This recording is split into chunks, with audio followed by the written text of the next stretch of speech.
Почти 100 лет Северо-Остинский госуниверситет выпускает квалифицированных специалистов. В этом году альма-матер тысяч людей отмечает 95-й день рождения. Все это время СОГУ менялся. Особенно активно он развивается сейчас. Улучшается образовательная программа, открываются новые объекты, ремонтируются корпуса. ВУЗ стал одним из победителей конкурса программ стратегического развития, проведенного Министерством образования и науки 4 года назад. По словам ректора, документ признан одним из лучших на федеральном уровне. Благодаря этому СОГУ дополнительно получил 272 миллиона рублей.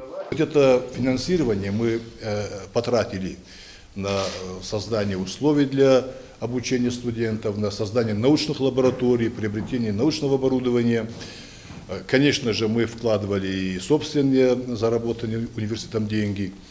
Нас активно поддерживало Министерство образования и науки Российской Федерации. Вот ремонт общежития, строительство бассейна, многие работы проведены за средства федерального министерства. Журналистам показали и клинико-диагностический стоматологический центр СОГУ «Гордость вуза». После того, как его оснастили современнейшим оборудованием, специалисты могут проводить процедуры любой сложности. Для студентов и сотрудников действует 30% скидка. В распоряжении университета находится единственный на Северном Кавказе центр коллективного пользования «Физика и технология наноструктур». Многомиллионное оборудование позволяет проводить исследования в различных областях науки и промышленности. К примеру, вот эта установка переводит любое вещество в газообразное состояние и позволяет подробно исследовать полученный спектр. Центр работает на базе физико-технического факультета СОГУ. По словам директора лаборатории, у них подписаны контракты с мировыми лидерами автомобильной индустрии, в частности, с компаниями Mitsubishi и Toyota.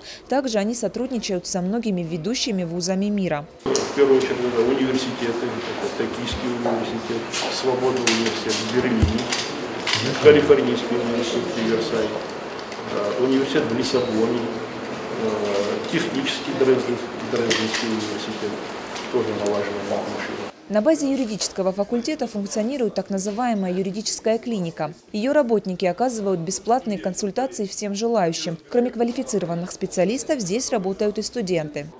Здесь 62 человека, включая студентов, аспирантов и преподавателей. Мы работаем командой и работаем каждый день с 14:30 до 6 часов. В принципе, здесь могут обращаться люди, как граждане Северной Осетии, так и России. К нам обращались летом граждане Украины.